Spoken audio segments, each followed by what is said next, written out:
Cara mengusir hama tikus yang ampuh dan aman, kita akan membicarakan kali ini, teman-teman. Bismillahirrahmanirrahim. Assalamualaikum warahmatullahi wabarakatuh. Ya, tentang hama tikus itu memang banyak dikeluhkan baik petani maupun yang bukan petani. Artinya juga banyak dikeluhkan oleh orang yang tinggal di rumah. Artinya tikus itu ada yang macam-macam, ada tikus rumah, tikus sawah ya. Nah, kali ini kami akan berbagi pengalaman, bercerita dari pengalaman di pondok kami sendiri, di mana ini adalah tumpukan karung sekam mentah. Sebenarnya ini tabungan untuk nanti kami melanjutkan tanam jahe pada angkatan berikutnya. Cuman kali ini sekam mentah ini sudah beberapa sak yang dihancurkan oleh tikus di pondok kami. Nah, dari sini kami akan berbagi bagaimana kami menangani atau mengusir hama tikus itu cara ampuh tapi aman. Ampuh di sini itu tikus juga tidak akan menyerang ke tanaman yang lain, baik itu porang, yang lain singkong dan sebagainya, jagung, tetapi jan ampuh aman artinya tidak membunuh secara masif terhadap perkembangan tikus. Tapi kalau kita membunuh secara masif itu nanti akan memutus suatu rantai makanan itu sendiri atau ekosistem itu sendiri. Nah, di sini kami ada beberapa poin yang akan kami sampaikan. Ada 5 hal untuk cara menangani hama tikus secara ampuh dan aman. Kesemuanya itu karena kami berkebun secara organik, kami akan menyampaikan cara mengusir tikus yang ampuh dan aman ini juga secara organik. Nah, yang pertama itu kami menggunakan buah mengkudu, teman-teman. Jadi buah mengkudu itu banyak sekali manfaatnya. Nah, dalam khususnya hama tikus ini kami menggunakan buah mengkudu atau pace. Jadi kenapa itu bisa berkhasiat untuk mengusir tikus? Ya karena aroma dari mengkudu ini sangat khas. Tikus ini sangat tajam indera penciumannya, sehingga dia dengan pace ini akan menghindar untuk mendekat, teman-teman. Nah, jadi seperti yang saya bilang di awal tadi, bahwa tikus itu ada macam-macam. Ada tikus yang di rumah, di sawah, bahkan di kantoran ya. Maaf teman, bukan. Maksud saya, ya itu bercanda lah kalau di kantoran. Itu udah off the record lah. Lalu ada juga tikus di kebun. Nah, biasanya menyerang sawah maupun jagung. Nah, lalu pace yang ada itu kan ada berbagai macam warna. Ada yang warna, nah ini juga contoh, teman-teman. Yang ini korban keganasan tikus. Jadi karung-karung ini sudah dihancurkan oleh tikus, sekam mentahnya ya. Tapi kalau sekam bakar dia tidak doyan, teman-teman. Nah, jadi pace itu ada yang hijau muda, ada yang putih, ada yang matang. Kalau yang tua itu warnanya sudah putih, teman-teman. Nah, yang lebih bagus untuk pengusir tikus itu pace yang matang, putih agak kusam itu, teman-teman. Baunya lebih menyengat untuk tikus, dan itu tanpa campuran apapun. Langsung diberikan ke daerah-daerah yang ada indikasi diserang oleh tikus. Nah, di sini tikus itu juga pinter. Dia membawa masuk seperti sekam padi seperti ini. Nah, lalu berikutnya itu cukup ditaruh aja mengelilingi di lahan maupun di sawah, teman-teman. Jadi beberapa titik itu dikelilingi, ditaruh pace yang sudah busuk, warnanya putih kusam, teman-teman. Nah, terus masa efektifnya itu sampai pace itu mengering. Artinya kalau sudah mengering itu baunya sudah hilang, teman-teman. Nah, terus yang kedua, nah sebelum kami melanjutkan yang kedua, kami mengucapkan terima kasih bagi teman-teman ya yang sudah menonton video dari Aksara sebelumnya, baik budidaya jahe merah, kemudian porang, yang berada di atas pondok kami, lalu untuk ternak kambing. Nah, jadi yang belum menonton silahkan tonton dahulu. Kalau suka silahkan untuk subscribe, tapi kalau nggak suka silahkan untuk menonton video yang lain biar menjadi suka teman-teman. Nah, lalu kami lanjutkan ya, yang kedua itu seperti ini teman-teman. Jadi kita itu di sekeliling kebun atau sawah itu kita kasih jaring pagar gitu, bisa dengan jaring ayam, bisa dengan waring, atau bisa dengan mulsa. Nah, kalau di tempat saya ini bagian bawah itu dengan mulsa, lalu bagian atas itu dengan waring, dan sebagian dengan jaring ayam yang di bagian atas di kebun porang itu teman-teman. Nah, tujuannya itu nanti menghindari tikus yang dari luar itu masuk. Lalu di bagian luar itu sudah kita taruh beberapa spot seperti makanan tikus, yaitu jagung. Jadi jagung yang sudah dipreteli itu lalu taruh di tanah, ditaruh di beberapa titik kebun atau sawah di luar pagar ya. Nah, jadi itu tujuannya biar tikus yang berada di luar itu tidak akan masuk mencari makanan, karena tujuan tikus untuk bergerilya itu ya untuk tujuannya mencari makan. Nah, kita sudah ngasih makan di luar sehingga tikus yang di luar itu tidak akan berusaha untuk masuk ke kebun atau sawah kita. Nah, sementara kembali lagi ke poin pertama tadi yang saya ceritakan, ada bagusnya juga kalau tikus yang sudah berada di dalam kebun itu akan makan atau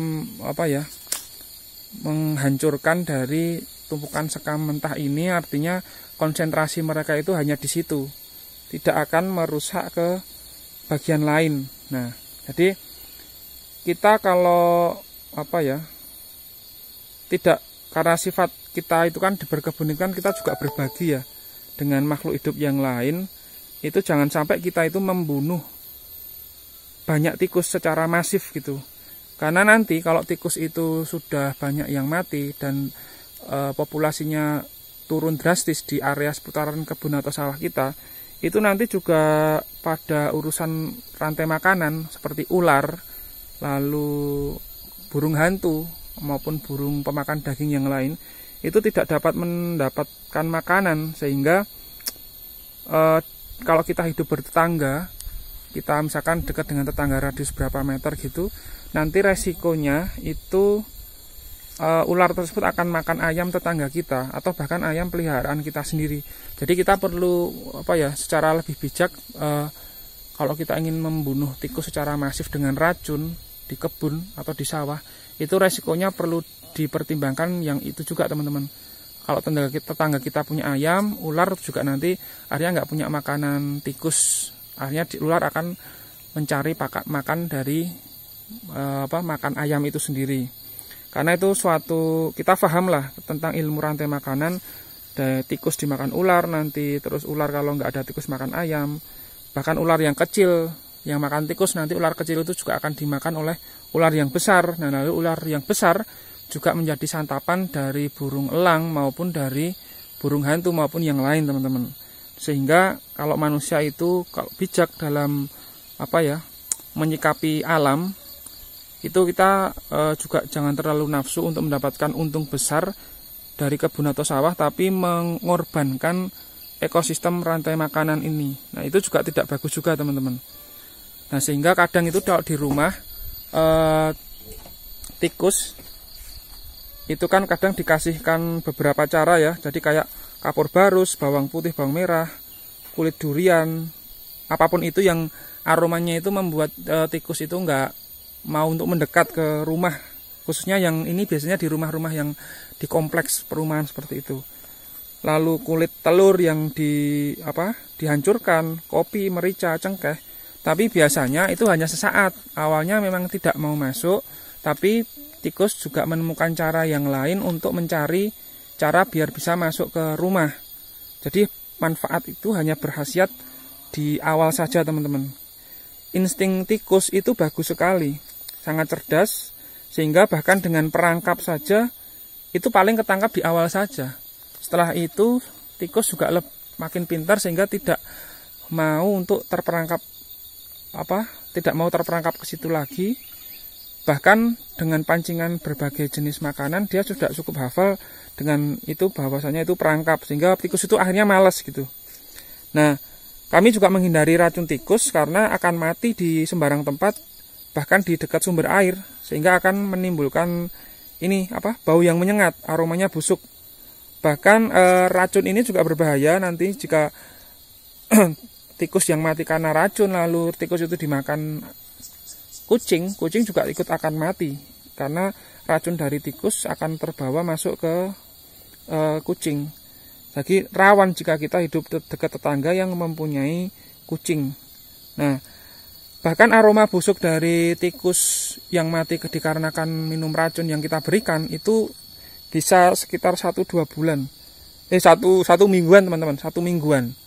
Itu baru akan hilang bau busuknya, sehingga akan mengganggu jika kita menemukan jika tikus itu matinya di loteng rumah atau di bagian-bagian yang tersembunyi yang dari manusia itu sulit untuk menjangkau di mana ada bangkai tikus itu sendiri. Nah, dan lebih parahnya setelah itu 1-2 bulan kemudian ya pasti tikus akan datang lagi, sehingga kalau dari kami menghindari sih racun tikus di rumah. Nah, terus sebenarnya kenapa tikus itu datang ke kebun rumah atau sawah kita? Itu ya nggak bukan, ada 2 hal. Dia itu cari pangan sama cari papan, teman-teman. Jadi kenapa dia menghancurkan seperti ini tumpukan gabah? Ya dia sebenarnya cari lapar lalu cari makan, teman-teman. Nah, terus kemudian dia cari papan. Jadi ada misalkan tempat beberapa gubuk kami yang memang ini umurnya sudah sangat tua sekali, bagian bawah itu agak ada rongga, ya dia tetap akan berusaha masuk ke dalam pondok untuk mencari papan untuk tempat istirahat tikus itu, teman-teman. Beda halnya kalau manusia itu kan ada 3. Hidup itu ya untuk cari sandang, pangan, papan. Kalau bedanya dengan tikus nggak perlu sandang, teman-teman, hanya pangan dan papan. Sehingga solusinya sebenarnya ini cukup mudah, bisa diaplikasikan juga. Pengalaman kami di pondok kami ini yang di desa pelosok itu, karena dia itu mencari makan, sehingga kita harus menutup akses makanan dan minuman. Jadi kalau kita punya sajian di meja makan, ya kita tutup dengan tudung saji, sehingga tikus itu tidak akan dapat makanan dari dalam pondok atau di rumah teman-teman. Nah, kalau itu sudah tertutup, artinya akses untuk tikus untuk mendapatkan pangan juga tidak bisa, teman-teman. Lalu tikus sebenarnya nggak hanya cari makan ya. Jadi kalau kita buang sampah, itu usahakan langsung ditutup rapat, karena tikus jika tidak mendapatkan makanan yang enak di meja makan, dia pasti akan berusaha mencari sisa-sisa makan di tempat sampah. Makanya usahakan tempat sampah itu juga ditutup rapat, teman-teman. Dan jangan jadikan kebiasaan membuang sampah di malam hari di tempat terbuka. Pasti nanti pada pagi hari itu sudah diobrak-abrik oleh tikus. Nggak hanya tikus, kucing saja, yang kucing liar pasti akan mengobrak-abrik, sehingga sampah yang sudah kita tata rapi akan terhambur berserakan lagi. Makanya sebaiknya sampah itu ditaruh di dalam tempat sampah, tutup dengan rapat dan tidak mudah untuk dibuka, teman-teman. Nah, cara yang keempat itu sudah mulai diaplikasikan di beberapa petani, khususnya di daerah Jawa Tengah seperti Tegal maupun di Magelang, itu dengan cara penangkaran burung hantu. Jadi di sana itu rata-rata 1 ekor burung hantu itu bisa makan 5-10 tikus. Jadi kalau teman-teman ke sawah, ada semacam pohon gubuk kecil di atas itu isinya pohon burung hantu. Jadi sengaja ditangkarkan di beberapa titik sawah agar dia itu mencari makan tikus sendiri. Nah, dengan adanya burung hantu tersebut, itu dalam rangka upaya manusia untuk menyeimbangkan ekosistem atau rantai makanan di lahan tersebut. Jadi cukup buat rumah burung hantu, lalu di situ kita berikan burung hantu. Nah, lalu yang kelima itu ada juga kelompok petani di Jawa Tengah juga itu menggunakan popok bekas. Nah, ini uniknya juga, teman-teman. Jadi ide itu yang saya tahu berawal mula dari adanya limbah popok bekas, Pampers seperti itu mereknya, dan macam-macam lah mereknya macam-macam. Nah itu daripada terbuang sia-sia, akhirnya Pampers atau popok bekas itu diisi oleh perasan buah bintaro. Jadi ada namanya buah bintaro, itu sangat pahit sekali. Buahnya sangat pahit, itu dideplok, bahasa Jawa dideplok atau dihancurkan. Lebih bagus dijus lagi, atau kalau enggak deplokan itu langsung diperas. Nah perasan airnya itu dicampur dengan karbit. Nah campuran itu dimasukkan ke dalam popok bekas tadi. Lalu popok bekas yang sudah terisi sama campuran karbit sama buah bintaro itu dimasukkan ke dalam lubang sarang tikus di sawah atau di kebun. Nah relatif dalam waktu 2-3 hari itu tikus sudah akan mati seperti itu. Nah itu semua juga ada lahir dari ide itu, muncul dari petani itu karena ya keresahan adanya populasi tikus yang luar biasa yang kemarin menyerang di kebun jagung maupun di sawah, kalau di lahannya sawah. Bahkan beberapa bulan yang lalu juga banyak juga yang dikeluhkan oleh teman-teman adanya tikus di area rumah itu sendiri. Nah kalau di area rumah matikan akses sumbernya, yaitu akses untuk pangan maupun papan dari tikus itu sendiri. Nah, jadi itu tadi cara kami kami melakukan budidaya jahe merah secara organik, orang juga secara organik, dan kami juga melakukan ternak kambing. Kami juga menangani hama tikus ini juga berusaha dulu untuk berorganik, dan itu sangat ampuh dan aman. Artinya aman untuk kelestarian lingkungan, ekosistem, rantai makanan. Ampuh juga, tikus tidak dalam waktu dekat lama tidak akan mendekat lagi, karena kita sudah menerapkan beberapa cara yang sudah kami sampaikan di awal tadi teman-teman. Dari pengalaman kami ini semoga dapat memberikan hasil ke teman-teman semuanya. Terima kasih. Wassalamualaikum warahmatullahi wabarakatuh. Gemah ripah loh jinawi toto tentrem karto raharjo. Itulah cita-cita kita semuanya sebagai petani Nusantara.